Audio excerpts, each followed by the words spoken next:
Commander Theron Var stood motionless on the command deck of the Vigilance, his silver-gray scales reflecting the soft blue glow of the holographic displays surrounding him. The heavy patrol vessel moved silently through the vast emptiness of Sigma 9, a relatively quiet sector of Cygnus Concord space. Through the main viewport, the mysterious veil, nebulous, stretched across the stars like a gossamer curtain, its swirling patterns of gas and cosmic dust creating an almost hypnotic display of colors. Var's amber eyes scanned the routine patrol reports with practiced efficiency. As a Xylosian, his species was known for their logical minds and remarkable ability to remain calm under pressure, traits that had served him well during his long years of service to the Concord. He found a certain comfort in the methodical nature of these patrols, scanning, documenting, and ensuring the continued peace and order of Concord space. "Commander, I'm detecting unusual energy patterns from the Veil again," reported Lyra, his avian pilot officer. Her feathered head tilted slightly as she adjusted the sensor arrays, her sharp eyes never leaving the readings. "They're similar to the anomalies I reported last week." Kale, the Lyran tactical officer, let out a low growl that rumbled through his lion-like frame. "Another ghost hunt through the nebula? We've been patrolling this sector for 3 cycles with nothing to show but sensor ghosts and cosmic dust." Var gave a slight nod to acknowledge both officers. "Continue monitoring, Lyra, but maintain our patrol route. Those energy fluctuations are likely just natural phenomena we haven't properly classified yet." He returned to reviewing the patrol logs, mentally assigning a low priority to the recurring anomalies from the nebula. The Veil was known for its strange properties. Unusual readings were to be expected. The relative peace of the command deck was shattered by the sudden wail of red alert klaxons. Var's head snapped up, his scales tightening slightly against his face, the only outward sign of his surprise. "Commander," Lyra's voice was high with urgency. "Unidentified object just appeared at the edge of the Veil Nebula. It's moving on an unusual trajectory, not matching any known Concord registry or flight patterns." "Full sensor sweep," Var ordered, his voice steady despite the sudden tension that had gripped the command deck. Tactical display, main screen.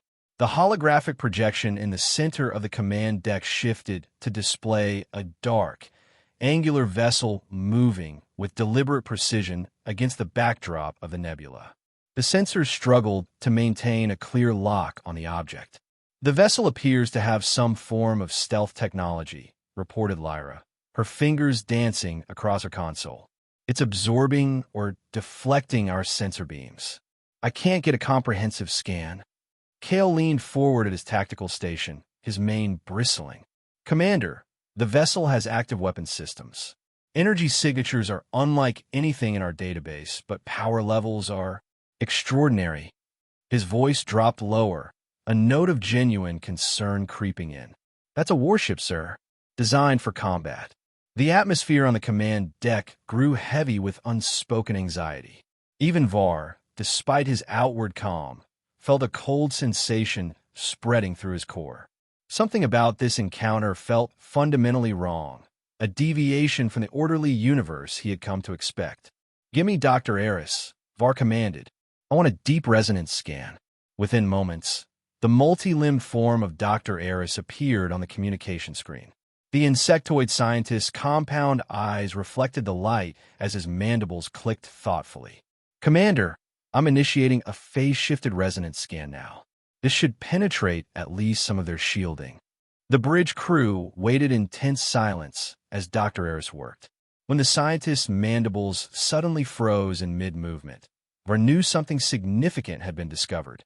"Commander," Dr. Eris's voice had taken on an unusual quality, "I've managed to get partial structural and energy signature readings. The analysis is, well, you should see this yourself." The data transferred to the main display, and Var watched as the computer attempted to match the fragmentary readings against known species and technologies. The results made his scales tighten involuntarily. "This can't be correct," he murmured, more to himself than to the crew. Lyra's voice wavered slightly as she confirmed the impossible. Commander, preliminary analysis suggests Terran origin. Human. And it's definitely a warship, Commander, added Kale, his voice heavy with skepticism and concern. Heavily armed with weapon systems we've never seen before.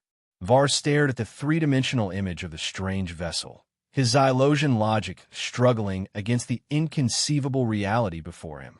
Humans were supposed to be a primitive species, confined to their solar system, according to centuries-old observational reports. The idea that they could have developed not only faster-than-light travel, but advanced weapons technology was beyond anything the Concorde had anticipated. A heavy silence fell over the command deck as the implications settled on each of them. They weren't just facing an unidentified vessel. They were facing a paradigm shift that could shake the very foundations of the Cygnus Concorde.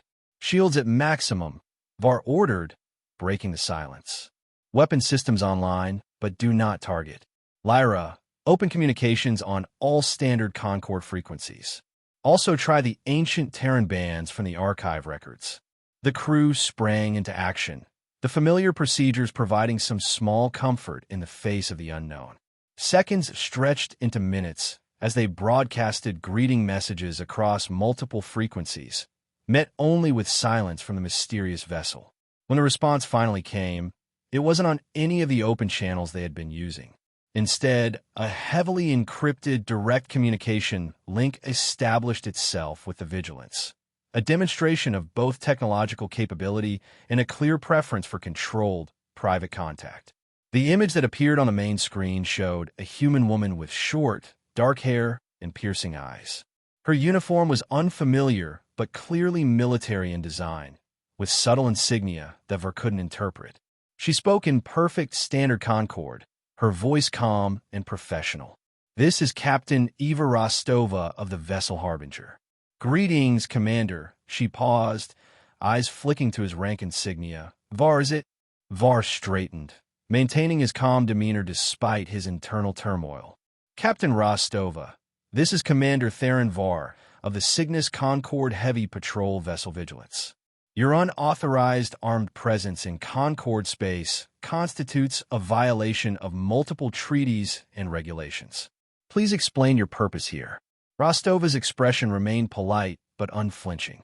"Commander Var, we are conducting a resource survey and assessment mission in the Veil Nebula, which our records indicate as an unexploited region. Our armaments are standard precautionary measures for operations in unknown space. The Veil Nebula is within Concorde jurisdiction," Var countered, "and your presence here raises significant questions. Humankind was believed to be confined to its solar system, lacking interstellar capabilities.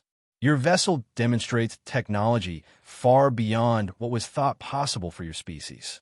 A slight smile touched Rostova's lips. "Humanity has made considerable advances, Commander. Our development has perhaps progressed more rapidly than your observers anticipated." "That appears to be a significant understatement, Captain. Your FDL drive technology and weapon systems are unlike anything in our records. I must insist on a full explanation of your presence and capabilities." Before Rostova could respond, Lyra's urgent voice cut in. "Commander."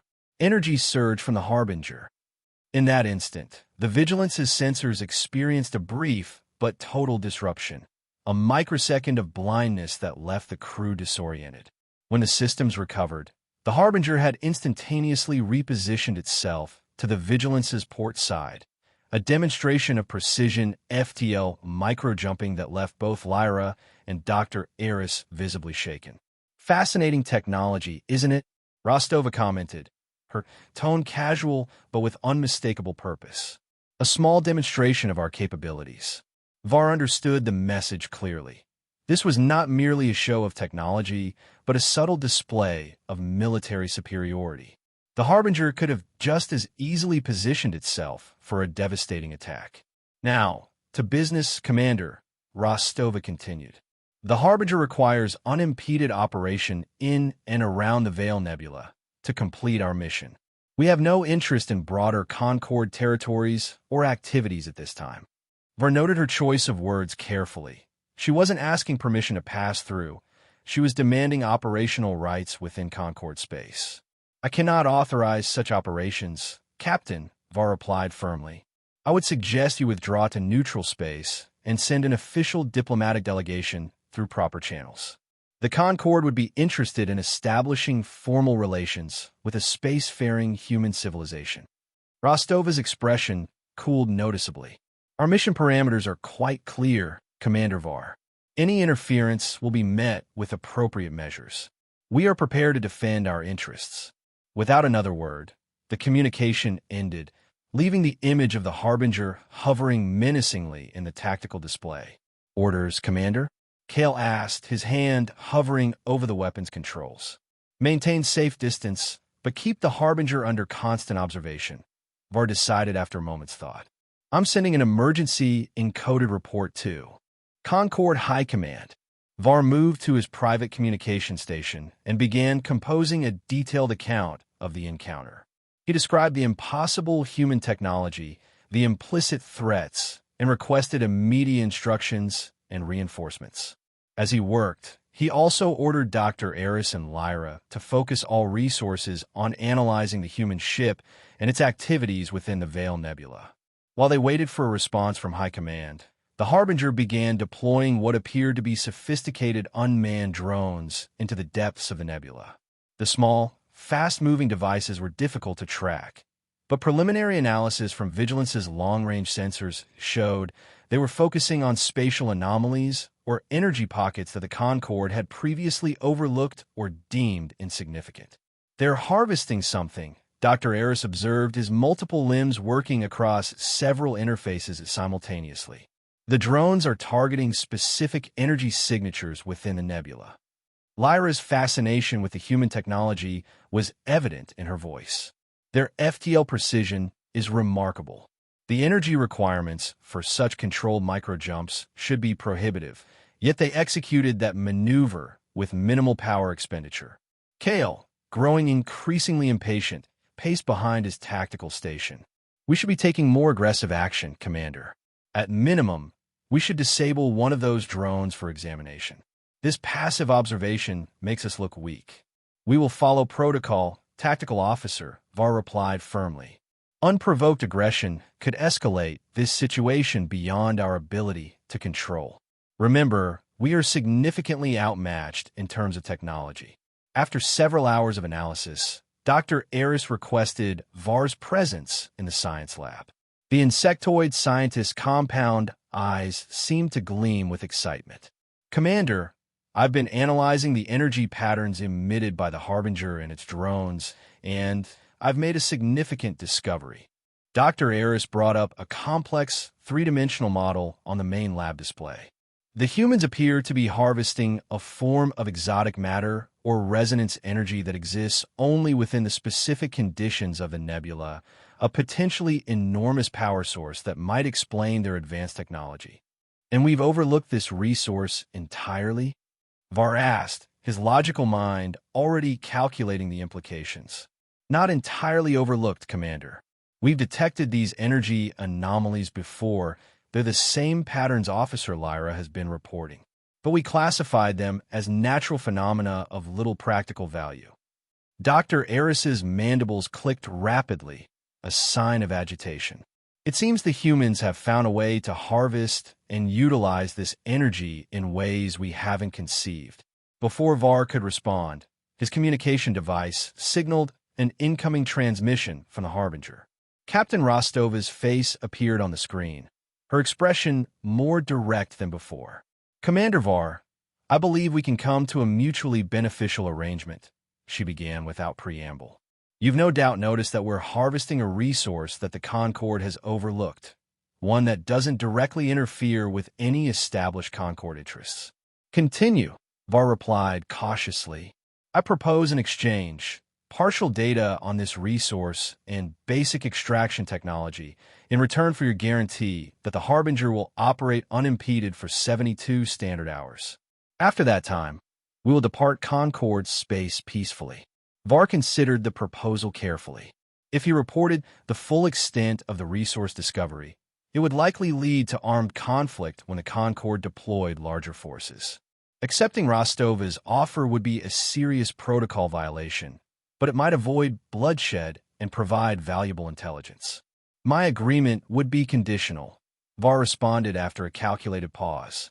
The data exchange must happen immediately, and your operations must remain within the currently established area. This would be a temporary arrangement pending instructions from High Command. A hint of a smile crossed Rostov's face. Agreed, Commander. The data package is being transmitted now. As the transmission ended, Kale erupted in protest. Commander, this is outrageous. We're allowing them to plunder Concord resources based on nothing but their word. Your objection is noted, Tactical Officer, Var replied coldly. But this decision balances multiple priorities, including the safety of this vessel and its crew. We are not equipped to challenge their technology directly.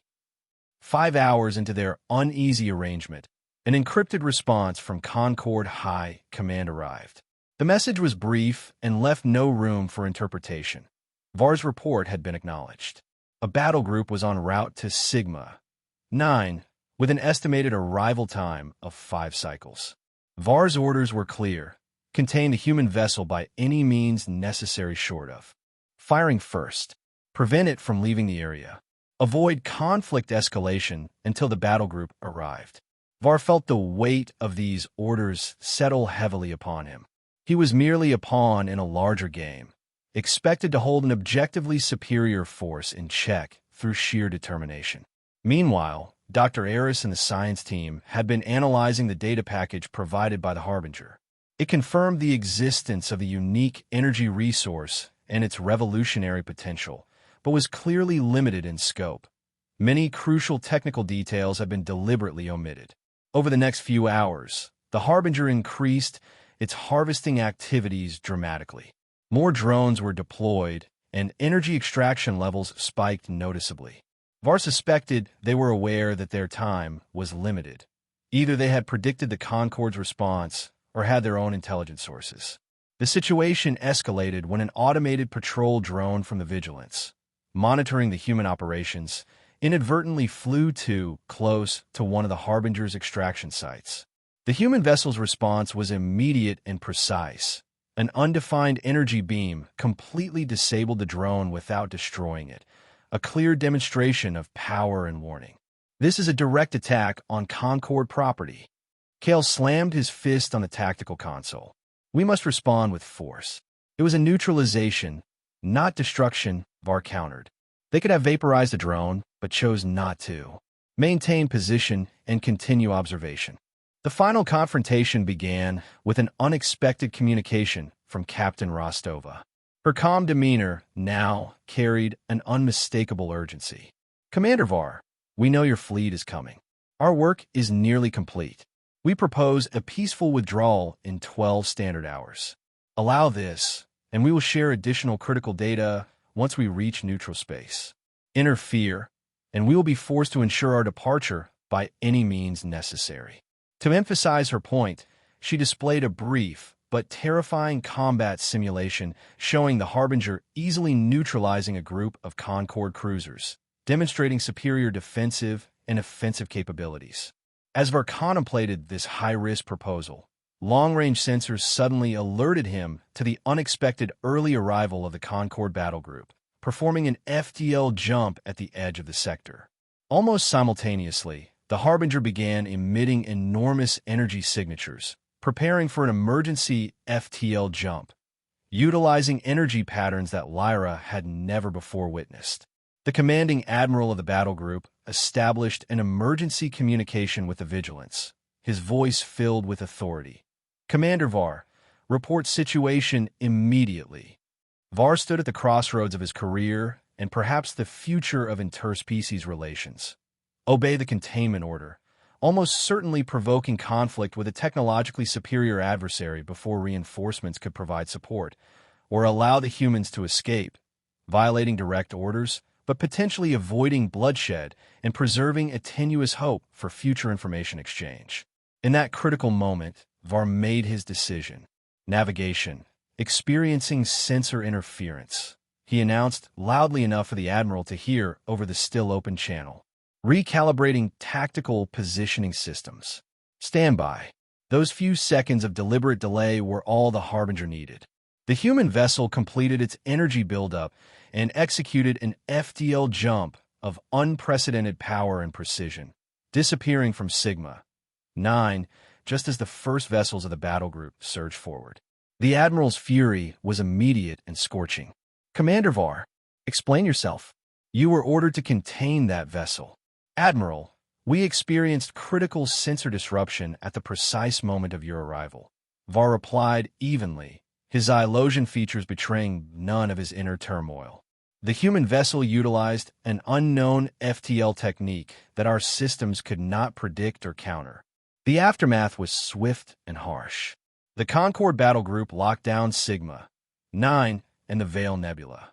A massive investigation began into the mysterious resource, the inexplicable human technology, and Commander Var's actions or inactions during the encounter. Dr. Aris continued analyzing the limited data, confirming its immense value while highlighting the enormous knowledge gaps regarding human technology. Kale made little effort to hide his anger at Var, convinced that the commander had deliberately allowed the humans to escape. Lyra quietly documented the unique FTL signature of the Harbinger, adding it to a growing list of technological mysteries.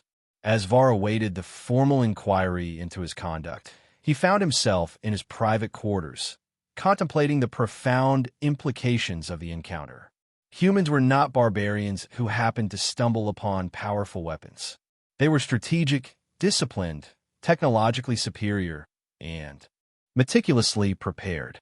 Their existence challenged the fundamental assumptions and complacency of the Cygnus Concorde. Var began to question the rigidity and stagnation within the very Concorde he had served his entire life.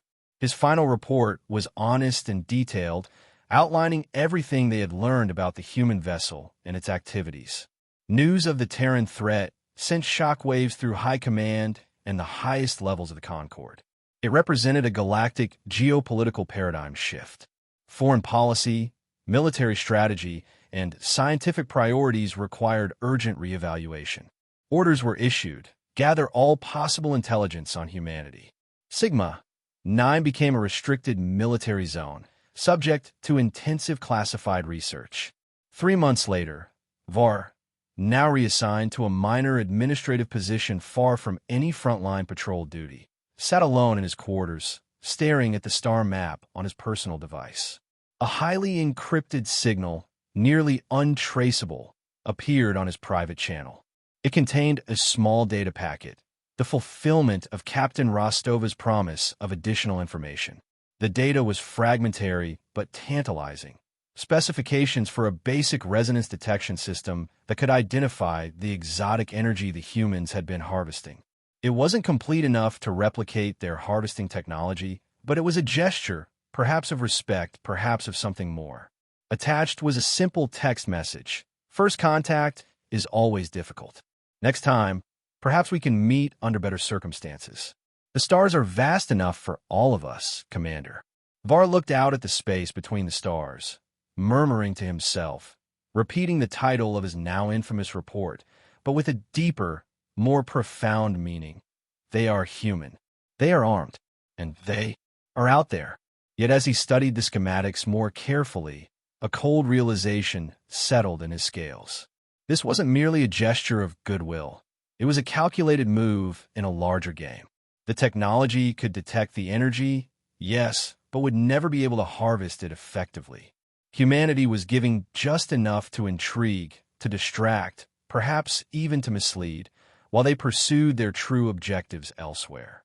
The Cygnus Concorde had encountered something unprecedented, a younger species that had somehow leapfrogged centuries of technological development to emerge suddenly on the galactic stage, not as supplicants or junior partners, but as equals or potentially even superiors. The carefully maintained order of the Concorde, based on gradual technological advancement and controlled expansion, had been shattered in a single encounter. And Var, despite his demotion and disgrace, understood one thing with perfect clarity: this was only the beginning. In the weeks that followed, Reports began to filter in from distant sectors of unusual energy signatures matching those of the Harbinger. Always brief, always at the edges of Concorde space, always gone before investigation vessels could arrive. Humanity was probing, testing, mapping the boundaries and responses of the Concorde. During one particularly sleepless night, Var found himself reviewing everything he knew about Earth and humans. The limited observation reports, the fragmented historical data, and of course, his own encounter with Captain Rostova. A pattern began to emerge in his mind, a hypothesis that explained humanity's extraordinary technological leap. They had been observed centuries ago as a fledgling industrial civilization confined to their planet. By all natural progression, they should still be in the early stages of local space exploration. Instead, they had appeared with technology that rivaled or exceeded the oldest species in the Concorde. The conclusion was disturbing, but increasingly inescapable. Someone else had helped them. Some entity or civilization had provided humanity with advanced technology, accelerating their development by centuries. But who? And more importantly, why? As Var pondered these questions, he received a surprising summons from the High Command. Despite his fall from grace, his unique first-hand experience with humans had made him valuable once again. The Concorde was forming a specialized task force dedicated to understanding and countering the human presence, and they wanted Var to join it. Standing before the Council of Senior Commanders, Var spoke with the conviction of someone who had glimpsed a future the others were still struggling to comprehend. Gentlemen, we must approach humanity not as an anomaly or temporary concern, but as a fundamental shift in the balance of power. Their appearance with such advanced technology suggests either an unprecedented rate of independent development or, more likely, assistance from an unknown party.